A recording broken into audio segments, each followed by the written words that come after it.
इस दिव्य मंत्र को एक बार सुनकर छोड़ दें, शत्रु का कलेजा कांपने लगेगा। जी हाँ भक्तों, इस कल युग में हनुमान भक्त बनकर हनुमान जी की पूजा आराधना करने वाले भक्त को देखकर शत्रु क्या, पृथ्वी पर रेंगने वाले कीड़े मकोड़ों से लेकर प्रेतों का भी कलेजा कांपने लगता है, क्योंकि हनुमान जी अपने भक्त पर कोई आंच नहीं आने देते।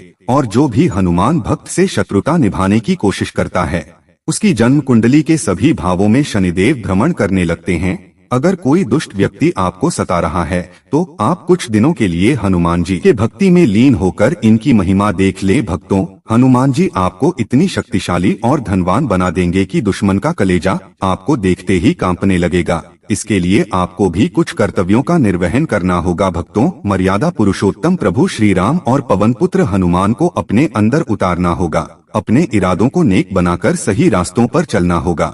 जिस दिन से आप इन कर्तव्यों का पालन करना प्रारंभ करेंगे, उसी दिन से सारी नकारात्मक शक्तियां आपसे भयभीत होने लगेगी, फिर चाहे वो प्रेतरूपी शत्रु ही क्यों न हो। शत्रु को प्रेतरूपी बोलकर इसलिए संबोधित कर रहा हूँ भक्तों, क्योंकि शत्रु प्रजाति के लोगों में प्रेतों की सारी खूबियां मौजूद होती है। इनके अंदर किसी के प्रति उत्पन्न होने वाली ईर्ष्या का मिलान किया जाए तो प्रेतों के अंदर उत्पन्न होने वाली ईर्ष्या कम पड़ जाएगी। जिस प्रकार अदृश्य नकारात्मक शक्तियां मानव जाति को जिंदा देखकर उसके अंदर जलन पैदा होती है और वो मानव जाति को निगलने की पुरजोर कोशिश करती है, उसी प्रकार प्रेतरूपी शत्रु भी हमें लाचार, परेशान, कमजोर, असहाय रूप में देखना पसंद करता है और हमें जलील करने की भरसक प्रयास करता रहता है, जिससे हमें कष्टों का सामना करना पड़ता है। इस परिस्थिति में ऐसी खतरनाक शक्तियों से निपटने के लिए प्रभु की भक्ति बहुत ही लाभकारी साबित होता है भक्तों, क्योंकि नकारात्मक शक्तियां उन्हीं के पीछे पड़ती है जिसका परछाई हल्का होता है,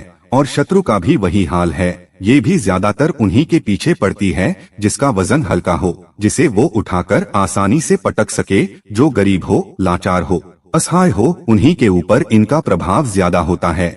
लेकिन शत्रु प्रजाति के लोगों में शिक्षा का अभाव होने के कारण उन्हें सिर्फ यही शिक्षा दी जाती है कि गरीब, असहाय, कमजोर से क्या डरना, इन्हें जैसे चाहो वैसे प्रताड़ित करो, कुछ बिगड़ने वाला नहीं है, कोई भी इसके तरफ से मदद करने वाला नहीं है।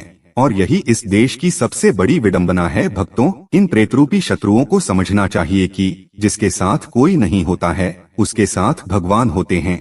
जब किसी गरीब, असहाय को सताया जाता है, तब वो व्यक्ति अपनी फरियाद लेकर किसी मानव या दानव जाति के पास नहीं जाता है, वो सीधा प्रभु से अपनी अर्जी लगा देता है और प्रभु उस अर्जी को उन्हें सौंप देते हैं, जो मानव कल्याण हेतु नित्य पृथ्वी पर भ्रमण करते रहते हैं।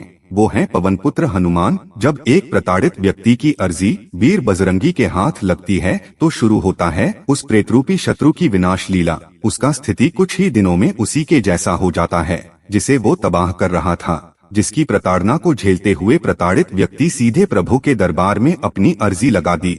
इन प्रक्रिया से गुजरने में व्यक्ति को कुछ तो समय लगेगा ही भक्तों, क्योंकि ये धरती ऐसे कई दुष्ट आत्माओं से भरी पड़ी है जो अपने विचार में दुष्टता को लेकर धरती माँ के ऊपर बोझ बने हुए हैं। सिर्फ आप ही इन दुष्ट आत्माओं से परेशान नहीं हैं, धरती माँ के साथ साथ इस ब्रह्मांड के सभी देवी देवता इनसे दुखी हैं।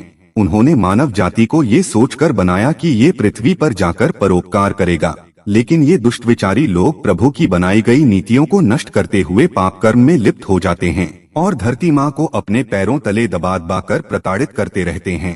इन पापियों से जितना आप दुखी हैं, उससे कई गुना ज्यादा दुखी धरती माँ रहती है भक्तों। लेकिन अपना धैर्य नहीं खोती, क्योंकि उन्हें पता है कि इसका पतन होना एक दिन तय है। जो जैसा कर्म करेगा उसे उसका फल अवश्य प्राप्त होगा। लेकिन सभी को सुधरने का एक मौका प्रभु खुद देते हैं, लेकिन कुछ लोग सुधरने के बजाय और भी दुष्टता दिखाने में अग्रसर हो जाते हैं। अगर आप भी इन शत्रुओं से जल्दी छुटकारा पाना चाहते हैं तो धैर्य बनाए रखें और इस मंत्र का उच्चारण पूरे विश्वास के साथ 108 बार प्रभु श्री राम और हनुमान जी के भक्ति में लीन होकर सुनकर देखें भक्तों। आपकी जो भी नेक मनोकामना होगी उसे पूरा होने में ज्यादा समय नहीं लगेगा भक्तों, क्योंकि ये मंत्र हनुमान जी का सबसे ज्यादा शक्तिशाली मंत्र है भक्तों। इस मंत्र का जाप करने वाले या सुनने वाले व्यक्ति के सभी संकट छूमंतर हो जाता है भक्तों। इस मंत्र उच्चारण सुनने से व्यक्ति को धन, बल, बुद्धि जैसे दिव्य ऊर्जाओं की प्राप्ति होती है। सभी संकट के साथ साथ भूत प्रेत और प्रेतरूपी शत्रु से हनुमान जी चुटकी बजाकर छुटकारा दिला देते हैं। यदि आप हनुमान जी की कृपा प्राप्त करना चाहते हैं तो एक बार इस मंत्र पर विश्वास करके 108 बार पूरा सुनकर देख लें, आपको खुद समझ में आ जाएगा कि ये कितना पावरफुल मंत्र है। भक्तों, शत्रु बाधा से तुरंत मुक्ति पाने के लिए सबसे पहले इस मंत्र उच्चारण ध्वनि को सुने। मंत्र उच्चारण खत्म होने के बाद आपको एक उपाय भी बताऊंगा। भक्तों, अब आप जिस शत्रु से मुक्ति पाना चाहते हैं उस शत्रु के बारे में सोचकर अपनी सभी मनोकामना की पूर्ति के लिए प्रभु श्री राम और हनुमान जी से विनती करके अपनी धारणाओं को इस मंत्र के प्रति समर्पित करते हुए मंत्र उच्चारण को पूरा 108 बार जरूर सुने। बीच में मंत्र उच्चारण को जानबूझकर बंद ना करें। हनुमान जी आपके सभी मनोकामना की पूर्ति जरूर करेंगे। भक्तों, इसमें कोई संशय नहीं है। ओम नमो हनुमते रुद्रावताराय विश्वरूपाय अमितविक्रमाय प्रकटपराक्रमाय महाबलाय सूर्यकोटि समप्रभाय रामदूताय स्वाहा। ओम नमो हनुमते रुद्रावताराय विश्वरूपाय अमितविक्रमाय प्रकटपराक्रमाय महाबलाय सूर्यकोटि समप्रभाय रामदूताय स्वाहा। ओम नमो हनुमते रुद्रावताराय विश्वरूपाय अमितविक्रमाय प्रकटपराक्रमाय महाबलाय सूर्यकोटि समप्रभाय रामदूताय स्वाहा। ओम नमो हनुमते रुद्रावताराय विश्वरूपाय अमितविक्रमाय प्रकटपराक्रमाय महाबलाय सूर्यकोटि समप्रभाय रामदूताय स्वाहा। ओम नमो हनुमते रुद्रावताराय विश्वरूपाय अमितविक्रमाय प्रकटपराक्रमाय महाबलाय सूर्यकोटि समप्रभाय रामदूताय स्वाहा। ओम नमो हनुमते रुद्रावताराय विश्वरूपाय अमितविक्रमाय प्रकटपराक्रमाय महाबलाय सूर्यकोटि समप्रभाय रामदूताय स्वाहा। ओम नमो हनुमते रुद्रावताराय विश्वरूपाय अमितविक्रमाय प्रकटपराक्रमाय महाबलाय सूर्यकोटि समप्रभाय रामदूताय स्वाहा। ओम नमो हनुमते रुद्रावताराय विश्वरूपाय अमितविक्रमाय प्रकटपराक्रमाय महाबलाय सूर्यकोटि समप्रभाय रामदूताय स्वाहा। ओम नमो हनुमते रुद्रावताराय विश्वरूपाय अमितविक्रमाय प्रकटपराक्रमाय महाबलाय सूर्यकोटि समप्रभाय रामदूताय स्वाहा। ओम नमो हनुमते रुद्रावताराय विश्वरूपाय अमितविक्रमाय प्रकटपराक्रमाय महाबलाय सूर्यकोटि समप्रभाय रामदूताय स्वाहा। ओम नमो हनुमते रुद्रावताराय विश्वरूपाय अमितविक्रमाय प्रकटपराक्रमाय महाबलाय सूर्यकोटि समप्रभाय रामदूताय स्वाहा। ओम नमो हनुमते रुद्रावताराय विश्वरूपाय अमितविक्रमाय प्रकटपराक्रमाय महाबलाय सूर्यकोटि समप्रभाय रामदूताय स्वाहा।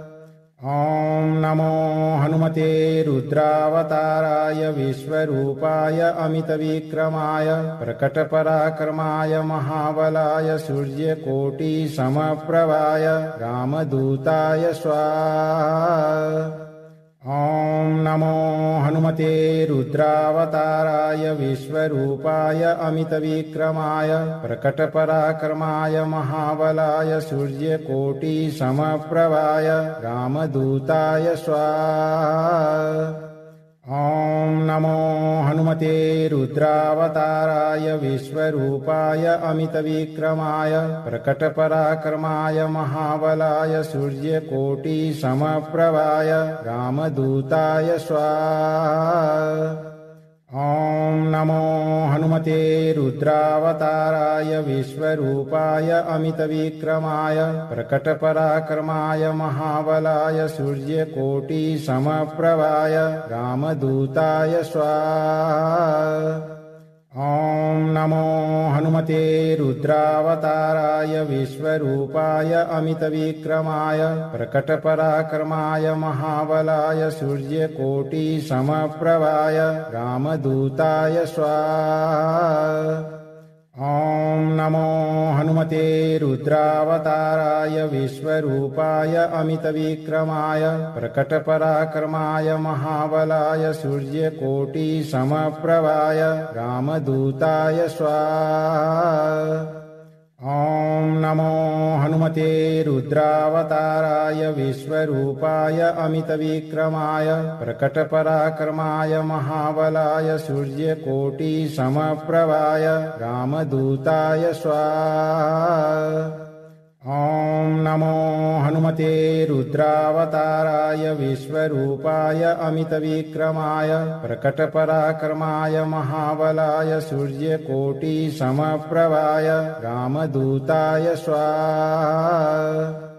ॐ नमो हनुमते रुद्रावताराय विश्वरूपाय अमितविक्रमाय प्रकटपराक्रमाय महाबलाय सूर्यकोटिसमप्रभाय रामदूताय स्वाहा।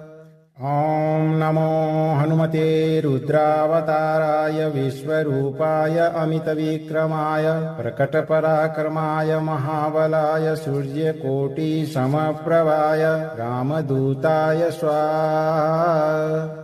ॐ नमो हनुमते रुद्रावताराय विश्वरूपाय अमितविक्रमाय प्रकटपराक्रमाय महाबलाय सूर्यकोटिसमप्रभाय रामदूताय स्वाहा। ॐ नमो हनुमते रुद्रावताराय विश्वरूपाय अमितविक्रमाय प्रकटपराक्रमाय महाबलाय सूर्यकोटिसमप्रभाय रामदूताय स्वाहा। ॐ नमो हनुमते रुद्रावताराय विश्वरूपाय अमितविक्रमाय प्रकटपराक्रमाय महाबलाय सूर्यकोटिसमप्रभाय रामदूताय स्वाहा। ॐ नमो हनुमते रुद्रावताराय विश्वरूपाय अमितविक्रमाय प्रकटपराक्रमाय महाबलाय सूर्यकोटिसमप्रभाय रामदूताय स्वाहा। ॐ नमो हनुमते रुद्रावताराय विश्वरूपाय अमितविक्रमाय प्रकटपराक्रमाय महाबलाय सूर्यकोटिसमप्रभाय रामदूताय स्वाहा। ॐ नमो हनुमते रुद्रावताराय विश्वरूपाय अमितविक्रमाय प्रकटपराक्रमाय महाबलाय सूर्यकोटिसमप्रभाय रामदूताय स्वाहा। ॐ नमो हनुमते रुद्रावताराय विश्वरूपाय अमितविक्रमाय प्रकटपराक्रमाय महाबलाय सूर्यकोटिसमप्रभाय रामदूताय स्वाहा। ॐ नमो हनुमते रुद्रावताराय विश्वरूपाय अमितविक्रमाय प्रकटपराक्रमाय महाबलाय सूर्यकोटिसमप्रभाय रामदूताय स्वाहा। ॐ नमो हनुमते रुद्रावताराय विश्वरूपाय अमितविक्रमाय प्रकटपराक्रमाय महाबलाय सूर्यकोटिसमप्रभाय रामदूताय स्वाहा। ॐ नमो हनुमते रुद्रावताराय विश्वरूपाय अमितविक्रमाय प्रकटपराक्रमाय महाबलाय सूर्यकोटिसमप्रभाय रामदूताय स्वाहा। ॐ नमो हनुमते रुद्रावताराय विश्वरूपाय अमितविक्रमाय प्रकटपराक्रमाय महाबलाय सूर्यकोटिसमप्रभाय रामदूताय स्वाहा। ॐ नमो हनुमते रुद्रावताराय विश्वरूपाय अमितविक्रमाय प्रकटपराक्रमाय महाबलाय सूर्यकोटिसमप्रभाय रामदूताय स्वाहा। ॐ नमो हनुमते रुद्रावताराय विश्वरूपाय अमितविक्रमाय प्रकटपराक्रमाय महाबलाय सूर्यकोटिसमप्रभाय रामदूताय स्वाहा। ॐ नमो हनुमते रुद्रावताराय विश्वरूपाय अमितविक्रमाय प्रकटपराक्रमाय महाबलाय सूर्यकोटिसमप्रभाय रामदूताय स्वाहा। ॐ नमो हनुमते रुद्रावताराय विश्वरूपाय अमितविक्रमाय प्रकटपराक्रमाय महाबलाय सूर्यकोटिसमप्रभाय रामदूताय स्वाहा। ॐ नमो हनुमते रुद्रावताराय विश्वरूपाय अमितविक्रमाय प्रकटपराक्रमाय महाबलाय सूर्यकोटिसमप्रभाय रामदूताय स्वाहा। ॐ नमो हनुमते रुद्रावताराय विश्वरूपाय अमितविक्रमाय प्रकटपराक्रमाय महाबलाय सूर्यकोटिसमप्रभाय रामदूताय स्वाहा। ॐ नमो हनुमते रुद्रावताराय विश्वरूपाय अमितविक्रमाय प्रकटपराक्रमाय महाबलाय सूर्यकोटिसमप्रभाय रामदूताय स्वाहा। ॐ नमो हनुमते रुद्रावताराय विश्वरूपाय अमितविक्रमाय प्रकटपराक्रमाय महाबलाय सूर्यकोटिसमप्रभाय रामदूताय स्वाहा। ॐ नमो हनुमते रुद्रावताराय विश्वरूपाय अमितविक्रमाय प्रकटपराक्रमाय महाबलाय सूर्यकोटिसमप्रभाय रामदूताय स्वाहा। ॐ नमो हनुमते रुद्रावताराय विश्वरूपाय अमितविक्रमाय प्रकटपराक्रमाय महाबलाय सूर्यकोटिसमप्रभाय रामदूताय स्वाहा। ॐ नमो हनुमते रुद्रावताराय विश्वरूपाय अमितविक्रमाय प्रकटपराक्रमाय महाबलाय सूर्यकोटिसमप्रभाय रामदूताय स्वाहा। ॐ नमो हनुमते रुद्रावताराय विश्वरूपाय अमितविक्रमाय प्रकटपराक्रमाय महाबलाय सूर्यकोटिसमप्रभाय रामदूताय स्वाहा। ॐ नमो हनुमते रुद्रावताराय विश्वरूपाय अमितविक्रमाय प्रकटपराक्रमाय महाबलाय सूर्यकोटिसमप्रभाय रामदूताय स्वाहा। ॐ नमो हनुमते रुद्रावताराय विश्वरूपाय अमितविक्रमाय प्रकटपराक्रमाय महाबलाय सूर्यकोटिसमप्रभाय रामदूताय स्वाहा। ॐ नमो हनुमते रुद्रावताराय विश्वरूपाय अमितविक्रमाय प्रकटपराक्रमाय महाबलाय सूर्यकोटिसमप्रभाय रामदूताय स्वाहा।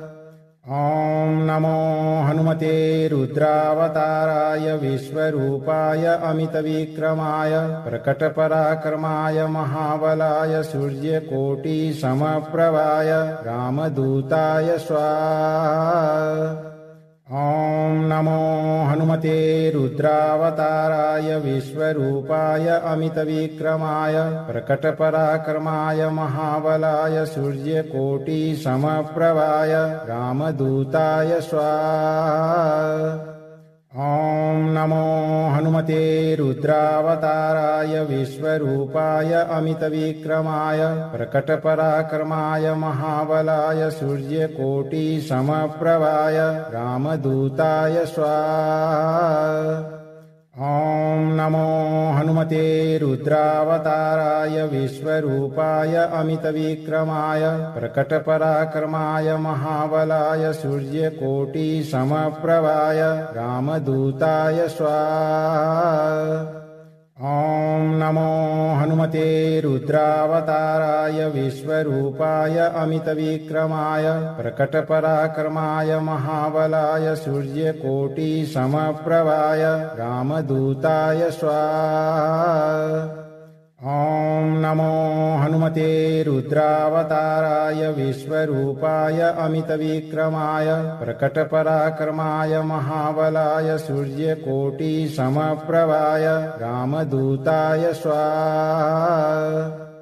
ॐ नमो हनुमते रुद्रावताराय विश्वरूपाय अमितविक्रमाय प्रकटपराक्रमाय महाबलाय सूर्यकोटिसमप्रभाय रामदूताय स्वाहा।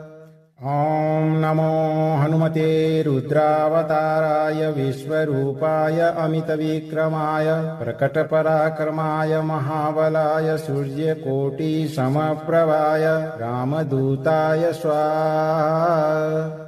ॐ नमो हनुमते रुद्रावताराय विश्वरूपाय अमितविक्रमाय प्रकटपराक्रमाय महाबलाय सूर्यकोटिसमप्रभाय रामदूताय स्वाहा। ॐ नमो हनुमते रुद्रावताराय विश्वरूपाय अमितविक्रमाय प्रकटपराक्रमाय महाबलाय सूर्यकोटिसमप्रभाय रामदूताय स्वाहा।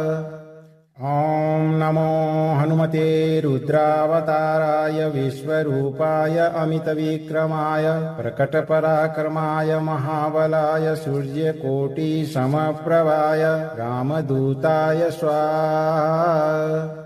ॐ नमो हनुमते रुद्रावताराय विश्वरूपाय अमितविक्रमाय प्रकटपराक्रमाय महाबलाय सूर्यकोटिसमप्रभाय रामदूताय स्वाहा। ॐ नमो हनुमते रुद्रावताराय विश्वरूपाय अमितविक्रमाय प्रकटपराक्रमाय महाबलाय सूर्यकोटिसमप्रभाय रामदूताय स्वाहा। ॐ नमो हनुमते रुद्रावताराय विश्वरूपाय अमितविक्रमाय प्रकटपराक्रमाय महाबलाय सूर्यकोटिसमप्रभाय रामदूताय स्वाहा। ॐ नमो हनुमते रुद्रावताराय विश्वरूपाय अमितविक्रमाय प्रकटपराक्रमाय महाबलाय सूर्यकोटिसमप्रभाय रामदूताय स्वाहा। ॐ नमो हनुमते रुद्रावताराय विश्वरूपाय अमितविक्रमाय प्रकटपराक्रमाय महाबलाय सूर्यकोटिसमप्रभाय रामदूताय स्वाहा। ॐ नमो हनुमते रुद्रावताराय विश्वरूपाय अमितविक्रमाय प्रकटपराक्रमाय महाबलाय सूर्यकोटिसमप्रभाय रामदूताय स्वाहा।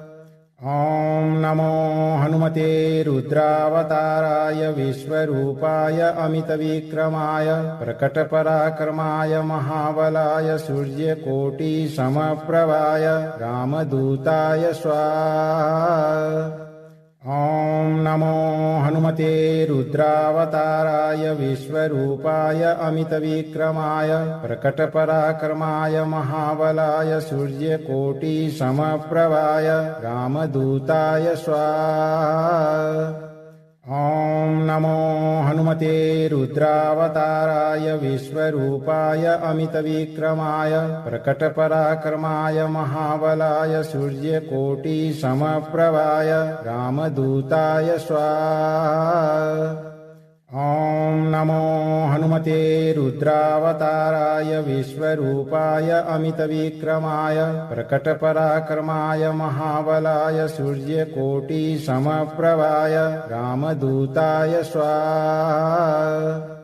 ॐ हनुमते रुद्रावताराय विश्वरूपाय अमितविक्रमाय प्रकटपराक्रमाय महाबलाय सूर्यकोटिसमप्रभाय रामदूताय स्वाहा।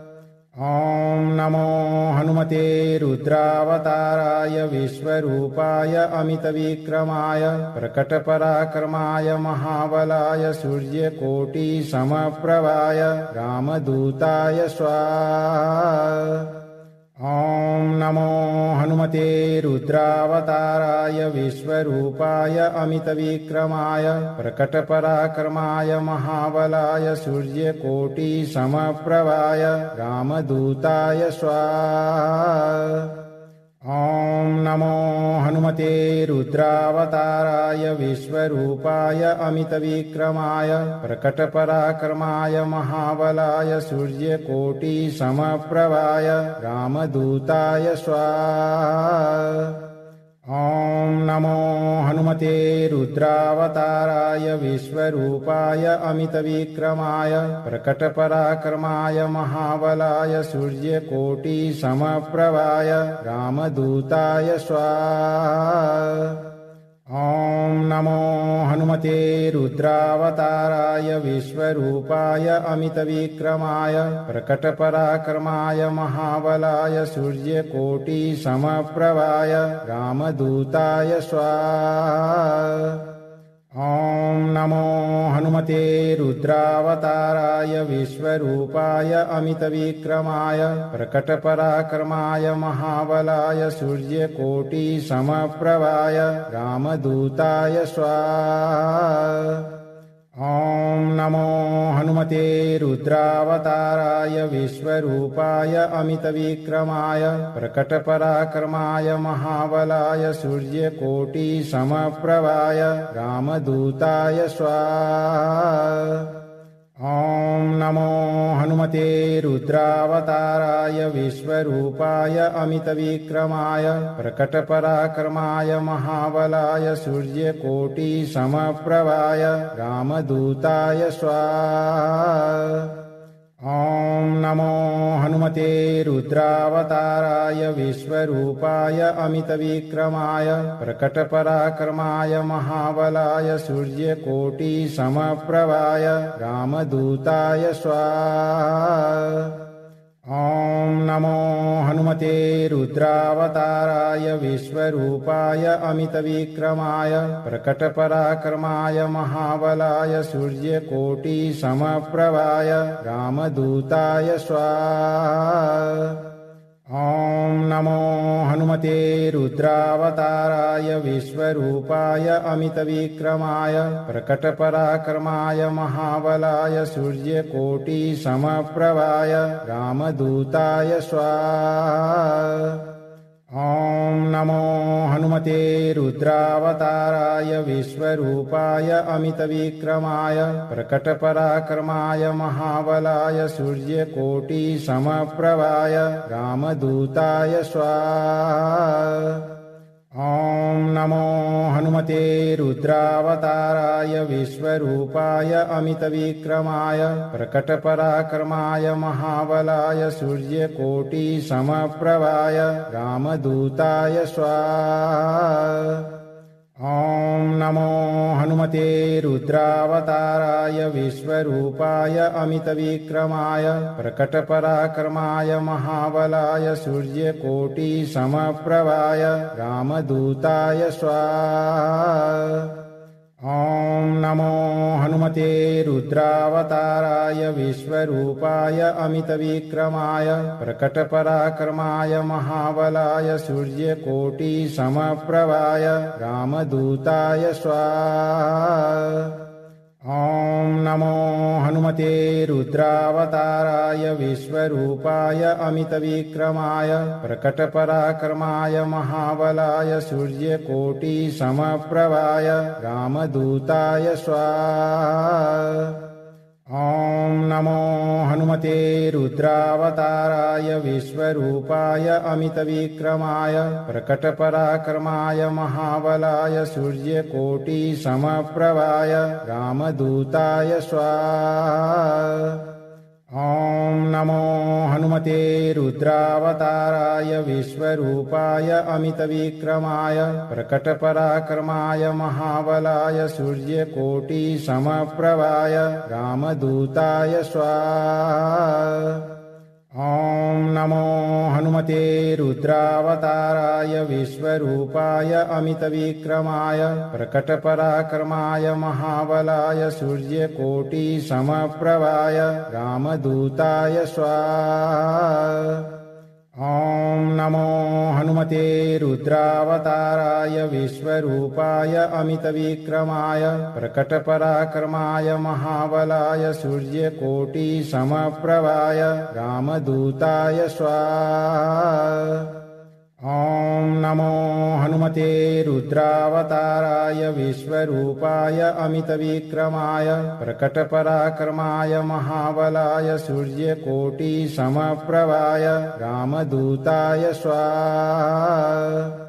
ॐ नमो हनुमते रुद्रावताराय विश्वरूपाय अमितविक्रमाय प्रकटपराक्रमाय महाबलाय सूर्यकोटिसमप्रभाय रामदूताय स्वाहा।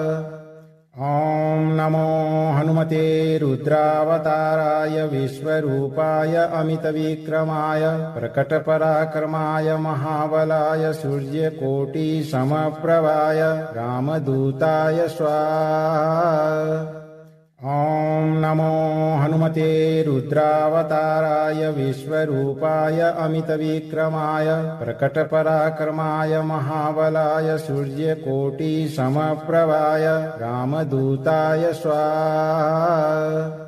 ॐ नमो हनुमते रुद्रावताराय विश्वरूपाय अमितविक्रमाय प्रकटपराक्रमाय महाबलाय सूर्यकोटिसमप्रभाय रामदूताय स्वाहा।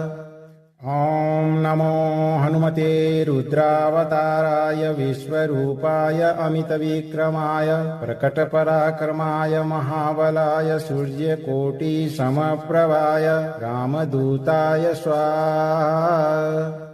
ॐ नमो हनुमते रुद्रावताराय विश्वरूपाय अमितविक्रमाय प्रकटपराक्रमाय महाबलाय सूर्यकोटिसमप्रभाय रामदूताय स्वाहा।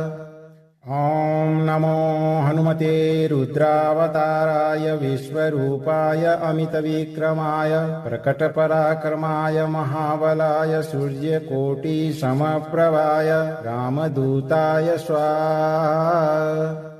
ॐ नमो हनुमते रुद्रावताराय विश्वरूपाय अमितविक्रमाय प्रकटपराक्रमाय महाबलाय सूर्यकोटिसमप्रभाय रामदूताय स्वाहा।